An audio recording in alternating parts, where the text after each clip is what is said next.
give a warm welcome to the hosts of The Bride of Alternate Ending. Hello, ghouls and goblins. Welcome back to Bride of Alternate Ending. I'm Brennan Klein, and I am here with, as always, one Tim Brayton. Hello, Tim. Welcome to the show. Hello, Brennan. Thank you for having me. As always. Of course. Look, I love to have you on this Sunday morning radio show. We broke down. Yep. I was just on a recent. If you haven't listened to it, be sure to check out our Oscar reactions super special midweek podcast, where among other things we talk about how Brennan feels super self-conscious about not knowing how to introduce me, and I think it was very much in both of our heads in this minute that we had at that conversation 2 days ago, because I was absolutely. I heard you introducing me, I was like, I feel like my head has dissociated from my body. I feel floating right now. It's very weird. Yeah, very much. We've kind of created this liminal space where we have to introduce a podcast and neither of us want to. Basically. But yeah, so we kind of broke down the dynamic there on the Pass the Popcorn episode, and I'm gonna be kind of hopping on as the chief cat herder on Pass the Popcorn. So you should be, if you're only here for me, as I know everybody is, you should check those out as well. Totally, you should check them out anyways, because sometimes you can hear me too. So it's basically like this, but with more people. So if you're only here to hear the two of us, then don't. Yeah, and here's the thing. Both of us make fewer sex jokes when it's just the two of us because we know we can't scandalize each other. That's the thing. I mean, you can only talk about, gay sex in so many ways to a gay man without it being like, I don't know, cum shots, whatever.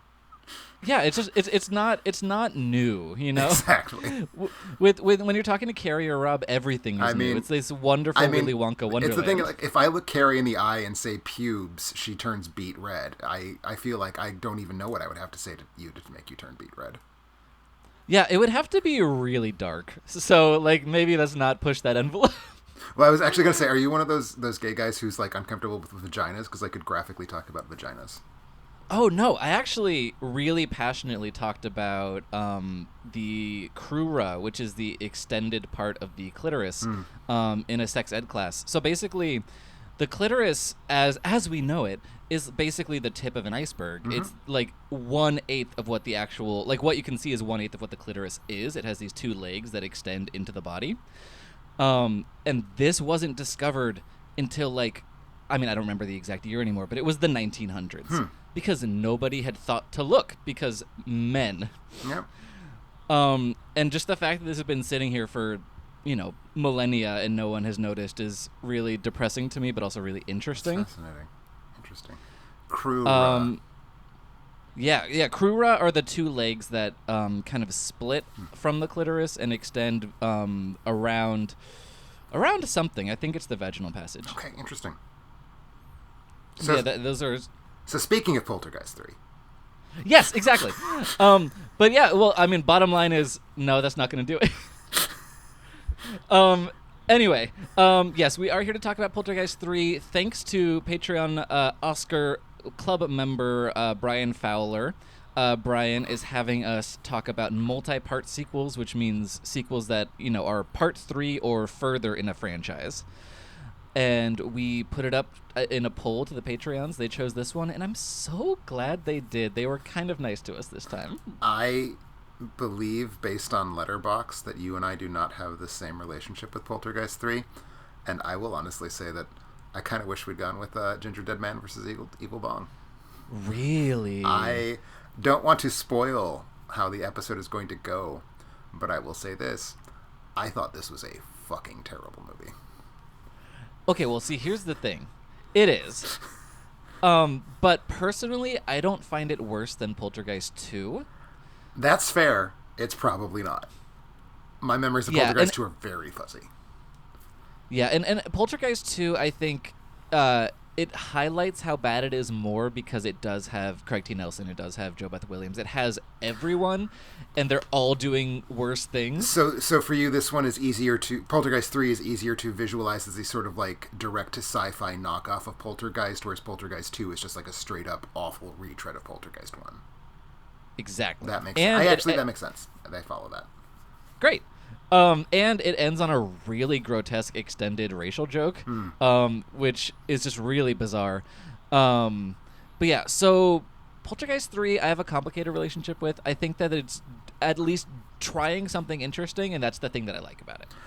I bet. Yeah. I wonder if we're thinking about the same thing, but we'll get there. We should probably first lay down. So, what is this Poltergeist 3? And since you are the one who has, I think, seen it more times, because you at least have 2 Letterboxd logs. This was the first time I'd ever actually watched it.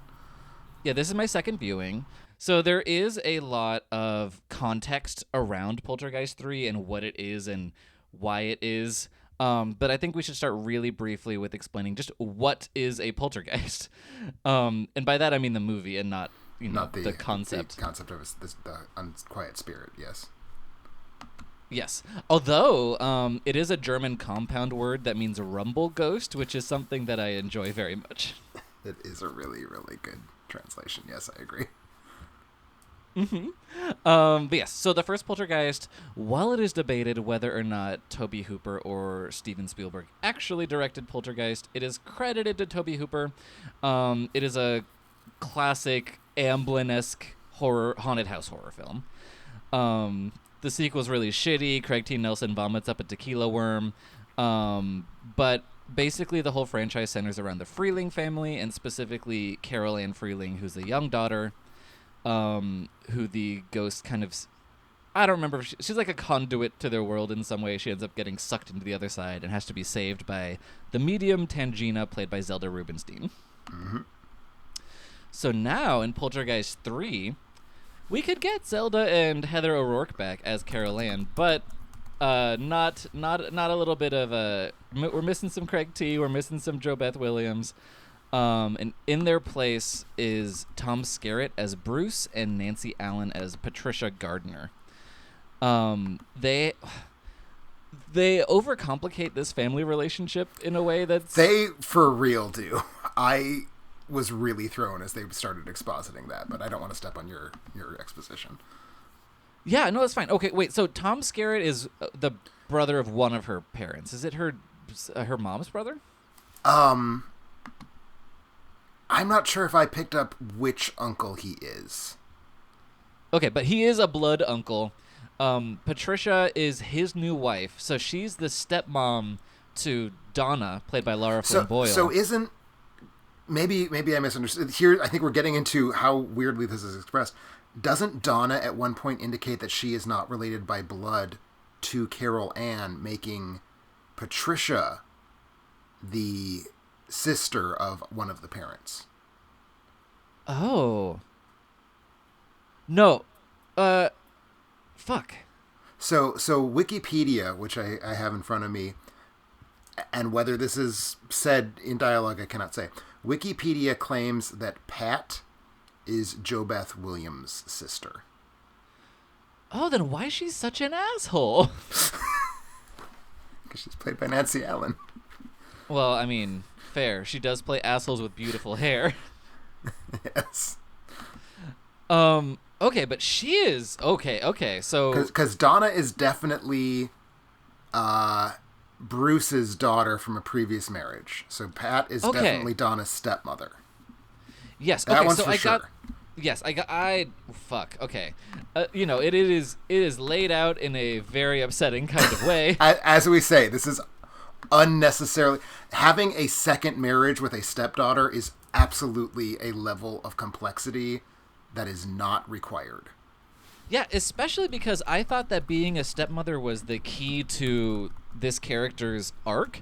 Because essentially Nancy Allen is the character who has to come to terms with the fact that Carol Ann is part of her family and use the love of her family to save this child. And I thought it was that because she is the stepmother that she can easily remove herself from the family and she has to force herself to bond with everyone, and that's just not it. Well, she's still Donna's stepmother. That's a thing, for sure. Well, fuck Donna. Nobody cares about Donna. I mean, no one cares about Donna. I mean, people care about Lara Flynn Boyle. I mean, I even care about Lara Flynn Boyle playing characters named Donna, just not in Poltergeist 3. That is fair. But yeah, so basically, Carol Ann is in the care of her aunt, I guess, and step-uncle. they live in this enormous Chicago high-rise that is designed. It's Gremlins 2 style. Like, it has everything anyone could possibly need inside of it. It is unclear to me, based on dialogue, based on the layout of the building, if they live in the John Hancock Center or if the John Hancock Center is playing the building in which they live. Is the John Hancock Center set up like this? Is that kind of the intent of it? Not. So I actually learned something. So Okay. I will give Poltergeist 3 this credit. I did not know something was true until I looked it up. I was not aware until today that the John Hancock Center actually had condominiums in it. You can live in the John Hancock Center.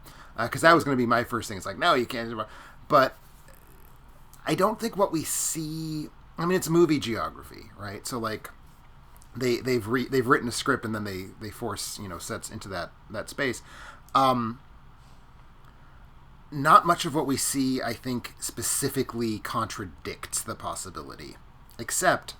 the implication, I think, is that it's a new structure. Like, because that's like a whole thing in the first act about, like, is the heating system not working because it's new? And the Hancock was not new in 1987. Yes. I think the Hancock Center is playing this Gremlins 2 That skyscraper. seems reasonable to me. But it sounds like it is largely inspired by the Hancock Center. I mean, certainly they are getting some mileage out of the facade and the sort of appearance of the Hancock Center. Yes. But yeah, so yeah, because Tom Skerritt's character is kind of the manager of this building. Right. That is this kind of pilot building, futuristic, electric, everything's hooked up to whatever. Live here, go to art galleries, but not to school because we gotta leave for school. CPS Teachers Union, man, they control the city. Hell yeah. I don't know anything about Chicago. I just assume you're right. But yeah, so basically, Kane, who is the evil preacher villain from Poltergeist 2, he is back now, played by Nathan Davis, taking over for Julian Beck, who did pass away before Poltergeist 2 came out, continuing the, quote-unquote Poltergeist curse. But with ADR by Corey Burton, who did the ADR for Kane for both films. So basically, Kane's back. Sorry, what, Tim? Oh, no, I was going to say something, but I think it makes more sense to hold on until after you've gotten through your plot summary. Okay, I mean, I'm very close to done. Basically, Carol Ann is in a school for gifted, fucked up children of the X-Men. And there is an evil doctor named Dr. Seaton who is just eye-rolling his way through this movie. He might as well be played by Paul Bartel. I don't know what goes on with this guy. And he's just like, well, obviously, she doesn't have actual connection to the afterlife. She's just hypnotizing us to think she does. And I'm like, that's still pretty woo-woo. The runner about, like, the officious teacher thinking that she's, like, some sort of Machiavellian hypnotic mastermind, like she's fucking Dr. Mabuza or something. Yeah. I was not sure what that was doing in this motion picture. It was very weird. It's very weird, and the thing is, it's Poltergeist 3. We know there are ghosts. I mean, we see the ghosts. We know there are ghosts. Yeah, no, you're right. They're never trying to make us think that he is correct. Because one of the things that keeps happening is she keeps looking in mirrors, and there's this scene early on where she looks in a mirror, and he turns to look in the mirror, because she sees a reflection of Kane, and he sees nothing. And he turns, and then he turns back to her, and is like, you just manipulated me into looking into that mirror. And it's like, what?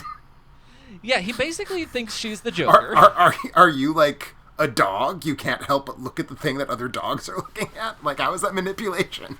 Yeah, it's like if she yawned and then he yawned and he's like, I see what you have done, little witch. I mean, basically.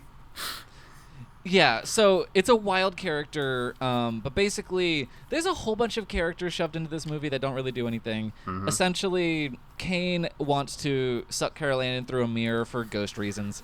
And Tangina senses this while at a fancy lady tea party, which I love. Yes. I want to know what those who those women are that she's just having like Southern Kentucky Derby brunch with. I mean, I like to imagine that was a documentary of the inside of Zelda Rubinstein's home. Oh yeah, and Cut into this film of the Poltergeist. Zelda Rubinstein, one of the best people on the planet. She has a degree in bacteriology, and she was like a huge advocate for HIV patients in the early 80s to the point. Yes. Like she had just done Poltergeist shows. Her career had essentially just started, and she basically put it all on the line to help people. And she's an awesome person. That's great. I love that. Yeah. Anyway, Zelda Rubinstein, go you. May she rest in peace. Anyway, so Tangina shows up. She says a bunch of stuff about pure of heart love and how it's going to save whatever and family, whatever. And basically, Donna has a bunch of slasher movie body count friends who actually don't figure into the plot at all, which was shocking to me. Yep. And then a plot thread that kind of starts in the third act about Nancy Allen just deciding, fuck Carol Ann, I'm going to leave. She changes her mind, and that is what saves her from the ghost. And I'm sorry I spoiled this, but it's not a plot movie. It is also a movie wherein if it ended with the mother surrogate storming out of the building to let the 12-year-old die, that would not have been realistic given the position this film occupies in the ecosystem. So I don't think that qualifies as a spoiler. Okay, yes, no, you're totally right. Like, it's still an... Actually, I don't know if Amblin is producing this at all, but it's still got that Amblin Poltergeist quality, so it wasn't going to do that. And no, I believe it was not. I'm looking it up right now. It appears to have been wholly owned by Metro-Goldwyn-Mayer. Got it. But it's still, still part of the Poltergeist franchise, and that's not what this is about. But anyway, really the plot of the movie is how many cool in-camera effects can I do with mirrors? Yes, and I will say, insofar as any part of this movie gave me pleasure, it was the omnipresence of mirror effects. Very well done mirror effects. Like so my understanding is that sort of the hook here was that Gary Sherman, the director, did not really want to make this film. He didn't believe in the idea of a Poltergeist 3. And he agreed to do it on two conditions. One is that it could be shot in Chicago. I assume he was from Chicago and just wanted to not have to leave. Two is that they would give him a free hand to do as many in-camera effects as he wanted. And those two things were like the reason the movie exists in the form it exists. Yeah, and I think that those two instincts were, Chicago, whatever. But like the instinct to just let him fuck around with that is the one thing that makes this movie interesting. Yes, agreed. Yeah, I definitely, when I first watched Poltergeist 3, I had a much more fun time with it, just kind of relishing the 80s nonsense of it all. But watching it again, I gave it a 6 out of 10 the first time I watched it, which is not a strong recommend, but I have dipped. For a number 3 in a horror film released in the 80s, I feel like 6 out of 10 is a pretty, yeah, this is one of the good ones sort of review. Yeah, and I don't know. It has a lot of weaknesses, but I just don't have it in my heart to hate Poltergeist 3. But it seems like you maybe do. So what's your take on your first watch here? So as we discussed very recently, some of us are so into the form of film and the craft of film that having something that you can point to, like, yeah, it's got really good mirror effects, is good enough for you, and that's fine. I do need a little bit of a story behind all of that formalism if it's going to work for me. Well, now you're sounding like me, Tim. I know. No, so the script is so bad. It is... Well, the script is the name Carol Ann. The script is the name Carol Ann. I think very famously Siskel and Ebert on their show complained that most of the dialogue consists of people saying other people's names, and that is true. I think it's a deadly combination of the story is just made out of all of these like globules, none of which seem to exist in the same thing. So like you said, Donna has her like teenager party that she sneaks out to with all of the friends, and Pat has this weird like I don't want to be part of this like this found family. I hate these people. I need to get away from them. And there's the doctor who's convinced that Carol Ann is like some sort of Bondian supervillain in training. None of which does anything. It's just there. It's just there to sort of like pack out the movie. And so you have a bad story structure. On top of which you have just the most crudely functional dialogue. And I think it's easy to bag on people saying each other's names. But also, when we get dialogue... And I mean, it's a 1988 horror sequel. Like, the bar's not high, and this film certainly does not distinguish itself badly as far as that goes. But there's so much dialogue that's just there to, like, sort of in the crudest possible way, situate conflicts and situate the characters, and they still do a bad job of it. Like, neither you nor I could figure out who's related to who without Wikipedia being in front of us. Mm-hmm. But you have, like I'm thinking of like Scott's little sister, who, like, it feels like I think she's his little sister. Like, every single thing that she says feels motivated by, like, a note. Like, they got a note saying, we don't understand this. So they were just, like, they funneled it into her mouth. Oh, yeah, and they should not have, because she says every line like each word is its own entity. Yes. Like, I don't like that, Carol Ann. Yes. Which brings me to my third of the sort of the tripod of why this is just a beast of a story. The acting is really bad. Like I would be tempted to say across the board. It is a film wherein I found myself craving the nuanced performance style of Craig T. Nelson. Yeah, I mean, it's this... And in theory, Nelson to Scarrett should be the one clear trade up, and I don't even know if I would call that. That's more like a lateral move to me, and all of the others are trade downs. Yeah, well, but the thing is that it is at least a collection of interesting character actors who, could be doing something with this and just aren't really. And yeah, sorry, I totally had something else to say that flew out of my brain. I do want to add one other thing. This is the thing I was about to say when you were summarizing. Yeah. So as I mentioned, my memory of Poltergeist 2 is very weak. I know I've seen it. I remember like isolated shots from it, but I could not tell you what happened in Poltergeist 2. It didn't live in my mind. So I forgot who the villain was. I forgot that Kane existed. Mm-hmm. And I'm not sure to what degree I think that Poltergeist 3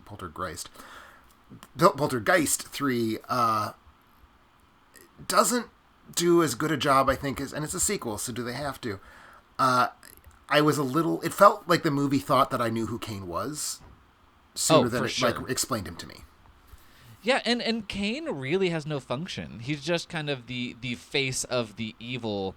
Like, there's really no... I mean, not that the Poltergeist movies are necessarily set up for this, but there's no rhyme or reason to what we're looking at, really.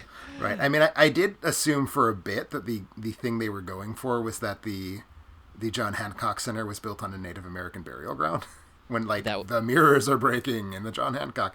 And I was a little bummed out when that wasn't the case. But that would have been a hoot, I think. No, that really would have been, because it is about a new building, too. That would have been better. And look, maybe, I mean, I don't think so, but that might have been part of the original treatment or the original ending. Because this movie, I mean, also, as compromised as the story is, it's even more compromised by the horrible circumstances around, especially the ending of this film. It was shot in reshoots after Heather O'Rourke tragically passed away at the age of 12. Mm-hmm. I mean, obviously the shadow of that really hangs over the entire movie. Something that seems clear based on reading the sort of oral histories and the making ofs, it appears that the director, Gary Sherman, it appears that Heather O'Rourke's death made him sort of want to not have he wanted to shelve the project. Yes. And MGM was like, we have too much money. We can't do that. And I mean, it's difficult for me to not understand MGM's logic there, because they're a business. People sadly die all the time. Yeah. It's shocking because she was 12, but I mean, at the same time, like, it's a movie. Hundreds of millions of dollars, or $10 million, however much. So I get that choice. At the same time, I think you can sort of feel the deflation that happens because the director doesn't want to be part of it, and he's not part of those reshoots. So the ending is just this strange, stapled-on kludge that just does nothing. Yes, absolutely. But it's also there's also this thing of, like, because obviously, like, when you're watching Poltergeist now, seeing Heather O'Rourke, it does still have that shadow over it. Yeah. But I do think that in a really sick way that improves Poltergeist because it does add to the atmosphere of it. And I obviously would never advocate for that to have been the case. So you're saying that any movie with a child actor should arrange a tragic death for that child actor before the movie is released, is what exactly. I'm okay. Well, because I feel like Poltergeist 1 even sort of gets a little bit of extra of that because it also has Dominique Dunne. Sister, yeah. Yeah, because, oh god, I mean, that is the Poltergeist thing. There is one major, like, horrible tragedy with each film. Mm-hmm. At least in the second one, it was just that the actor playing Kane, he was an old man, but he was, like, that movie, he's actively dying of cancer on screen. Mm-hmm. And like this, that's sad in the same way that, like, Donald Pleasance dying before Halloween 6 makes it to screens is sad, but you know he's old, he's clearly sick. Like that's more in the lines of like, well, people die, you know, and yeah, exactly in film production. But this one, it like you're watching that too because I from what I read, Heather O'Rourke was not suffering from the thing that she died of while filming this movie. Correct. Because she died of an intestinal blockage caused by an undiagnosed congenital issue. But at the time of filming, she was dealing with Crohn's disease. Mm-hmm. And she had cortisone injections that were affecting her body, and she was dealing with flu-like symptoms throughout the movie. And she's just not able to do this performance.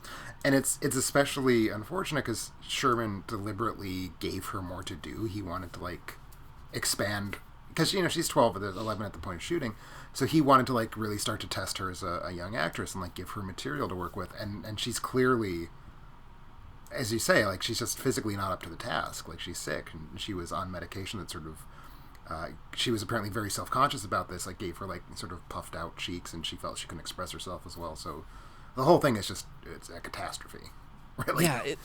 Yeah, and then the makeup they put on her to make her look more hale and hearty and childlike is really it's this grotesque clown show. Yes. Of just rosy cheeks, and it's really unpleasant and unsettling to look at this performance. Yeah, no, for sure. It's. I felt. I mean, you have to feel sorry for her because, like, everything's going on, even setting aside her horrible, untimely death. It's a horrible situation for an actor to be put in, and in this case, the actor is 11. And, like, I mean, how? Like, how do you cope with that as a performer? Yeah, it just wasn't going to work that way. And I do think she gives a genuinely good performance in Poltergeist. I think she's yeah. Yeah, no, I agree. Yeah, she's such a talented kid, and she just had such a rough time. Mm-hmm. And that also kind of poisoned me against this one, because when I was watching Poltergeist 3 for the first time, I didn't know exactly how the timeline, like how that Venn diagram kind of matched up versus production versus her death. I knew it was very soon afterward. I knew that she died prior to the film being released. Like, I've known that forever.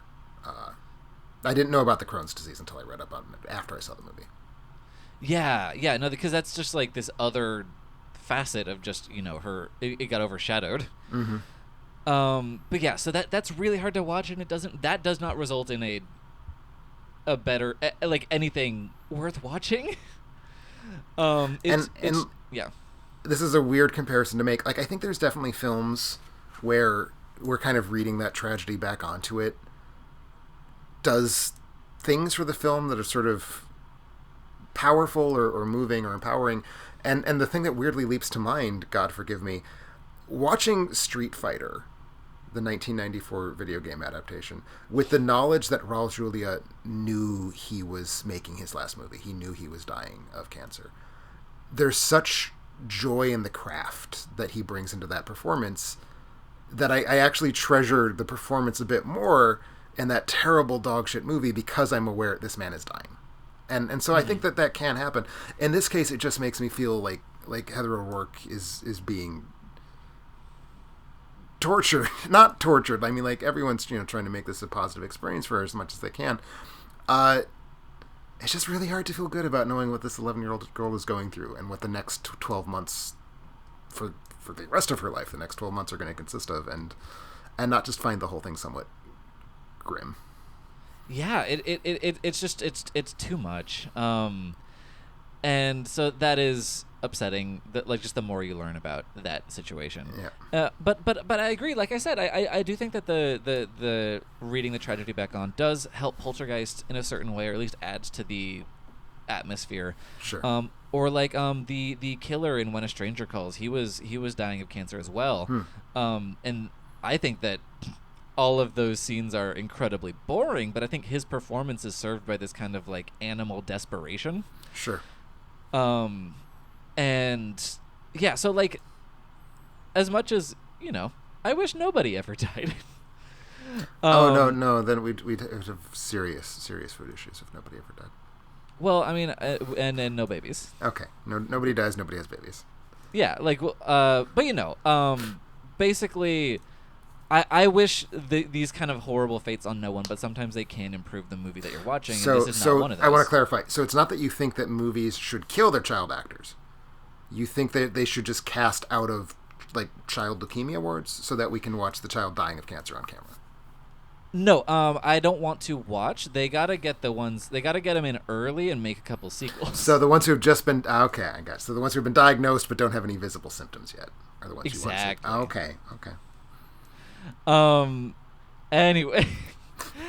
So yes, we did it. We talked about it. Let's talk about what's the reason that you had not seen Poltergeist 3 yet? Unlike Poltergeist 2, it had not been nominated for any Academy Awards, and my experience with Poltergeist 2 was not positive enough to make me be like, I want more of that. Fair enough. Yeah, well, that makes sense. Are there any other... My relationship to watching terrible 80s horror sequels, of which I have watched many, this is not news, they need to have lots of blood. They need to be gory. If they got nudity, so much the better. And this is a family franchise. These are PG movies. This one might have been PG-13, I forget. But if there's not even the promise of, like, you're going to have to suffer through some terrible writing and some pretty slack filmmaking, but you're going to get some swell latex. Okay, I'm on board. And I just knew I wasn't going to get that from this. Yeah, no, that's totally fair. And yeah, I mean, I was excited to rewatch this movie, but it did not deliver for me this time.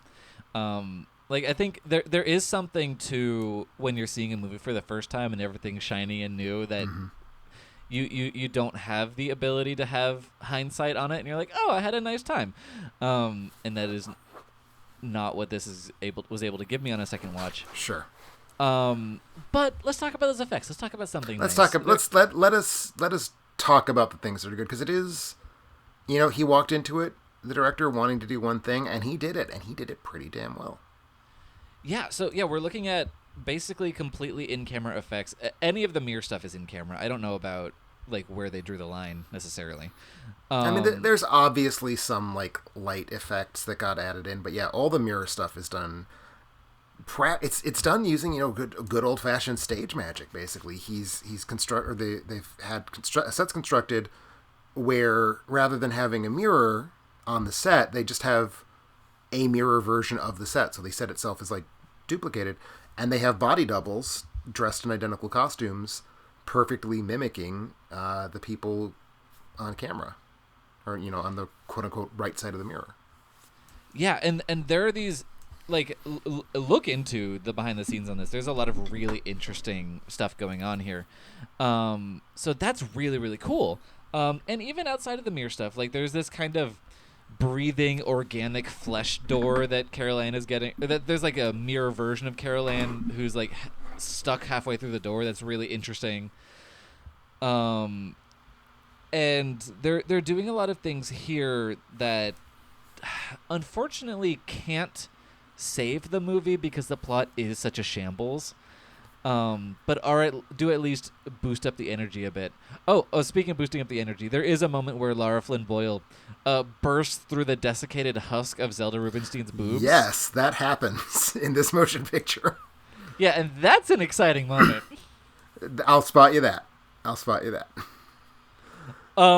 But yeah, is there any particular effect that stands out to you? I know that the whole thing we're doing right now is to say the nice things about the movie. I do want to actually just point out one time that it felt like it fell flat for me because it was a disappointment. Because I was looking for things to find in this movie that I could vibe with. Like from very early on in the film, I was like, oh, this is not going well. Because early on, you don't get the mirror effects. You only get the dialogue writing, and you only get the just like cluttered what the hell of the plot setup. So fairly early on, I think it's probably in the first 30 minutes. It's not a long movie, so there's not a whole lot of minutes to play with. Nancy Allen is standing in front of the mirror, and she's chatting with Tom Skerritt, and he goes off to get changed, or I forget exactly what he does. But so he walks off, and she turns back to the mirror, and... No, she doesn't. So he walks off, and we see the mirror Tom Skerritt not walk off. And that's what we're seeing. So Nancy Allen is facing us. Tom Skerritt is behind her in the fake mirror, also facing us, and the Tom Skerritt body double walks off camera. And it's a great moment, and it's like really one of the first cool mirror tricks the film plays. It's not the first one it's played, but it's one of the first like real showy, like, ooh, we just did that. And the music sort of getting into the game as well. And so I thought it was a really nice moment. And then what happens is in the same shot, like we haven't cut yet, Nancy Allen turns back and she sees mirror Tom Skerritt. And she gets like confused and she turns back to watch her like actual Tom Skerritt walk away. And so the moment is kind of played less as here's this strange, creepy thing, and partially it's the acting, partially it's the blocking and just the way the scene's stretched out. It ends up feeling like sort of a Warner Brothers gag, like Elmer Fudd sees two Bugs Bunnies and he can't figure out which one is the real one. And so that part got to me, and then they make it even worse by immediately cutting, and it's not a later scene, it's like seconds later, she walks out to the living room where Lara Flynn Boyle and Tom Skerritt are, and she's like all smiles and cheerful and like chatting away about what they're going to go do, and there seems to be no indication that she found this to be an uncanny or inexplicable experience that she needs to like process. It's just like, huh, what? There's two husbands. Oh well. And like that's it. And like that's the moment. And it's a huge letdown. That being said, that is the only mirror scene for which I think that is a problem.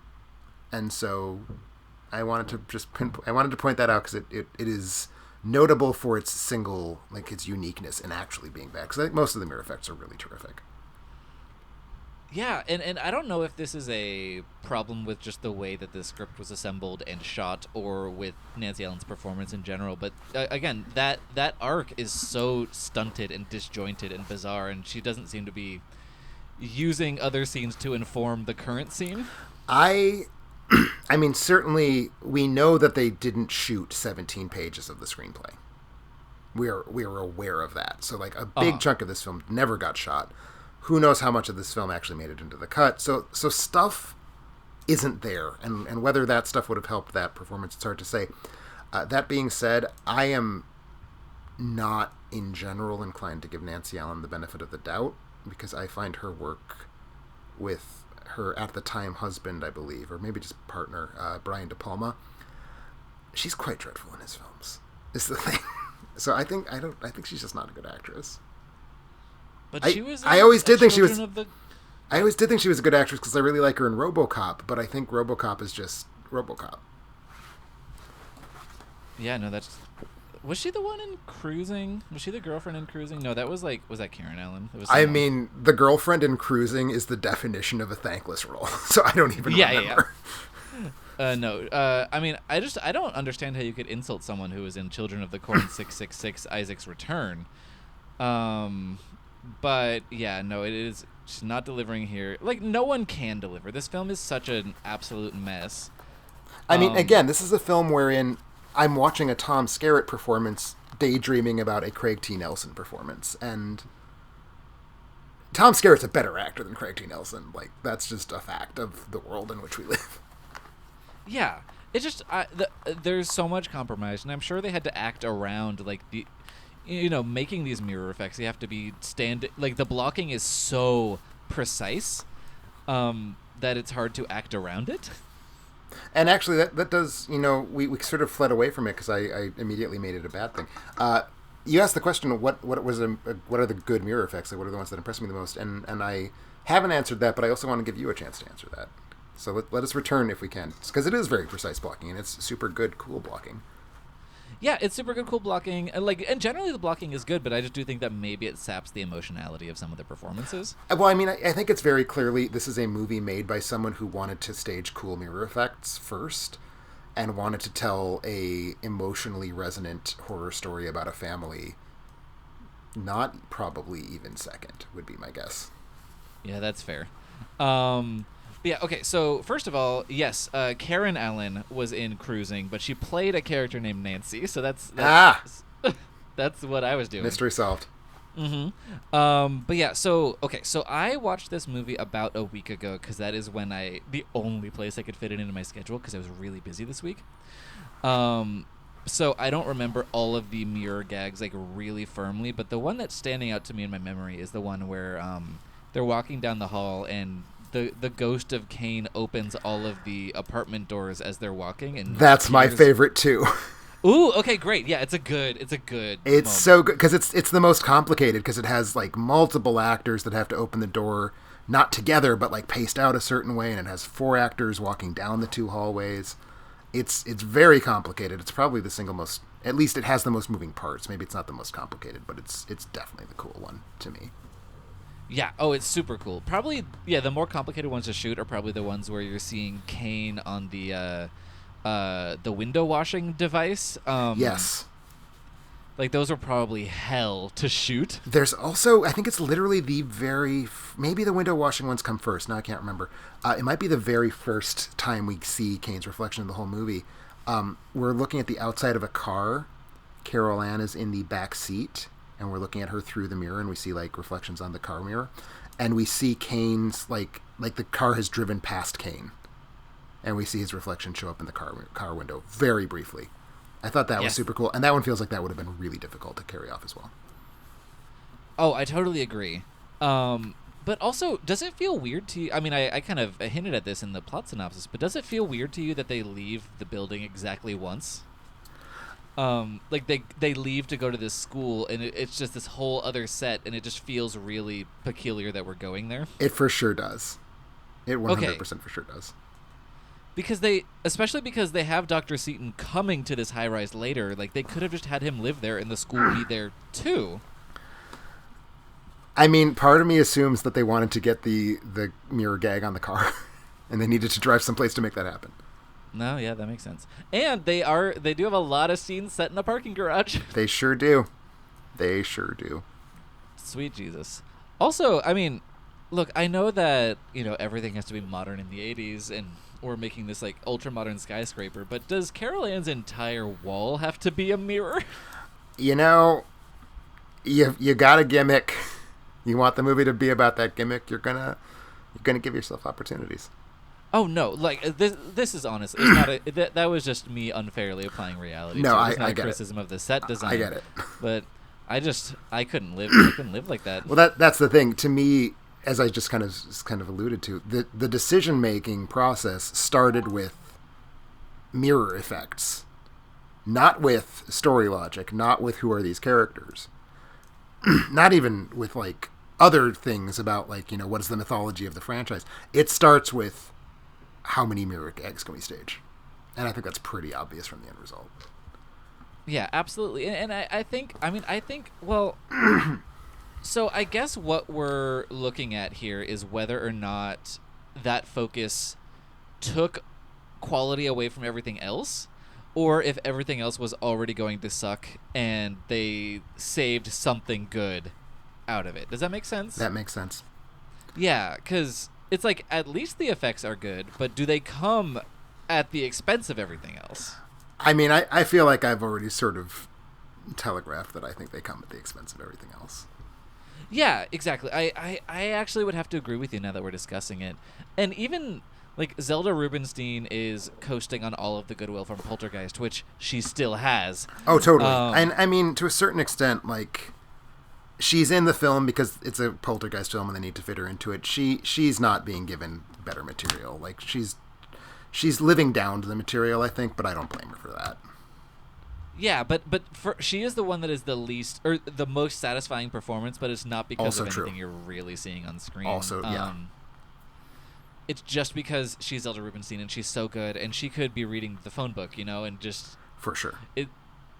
what a fucking gem. I love her so much. She's so good. She's so good in these movies. She was a Razzie nominee for this film, and I find that very upsetting. Well, The fucking Razzies. The Razzies have sucked since they started in 1980. That's literally true. They haven't even. They're not. I mean, just like the Oscars, they don't nominate the right movies to be the worst of the year. Exactly. So maybe that's actually on trend more than they think they are. Anyway, is there anything else in this movie? It's everything other than the effects are so thin.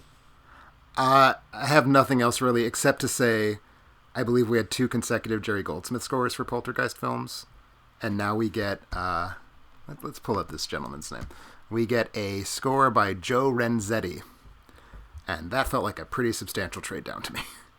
Oh, absolutely. Like, I have a friend who walked down the aisle at her wedding to one of Jerry Goldsmith's themes from Poltergeist. Oh, wow. That's awesome. Yeah. Oh, yeah. She's incredible. But, like, you're not going to do that with Mr. Renzetti? Joe Renzetti. Joe Renzetti. Yeah, not a name. No. Hopefully he improved.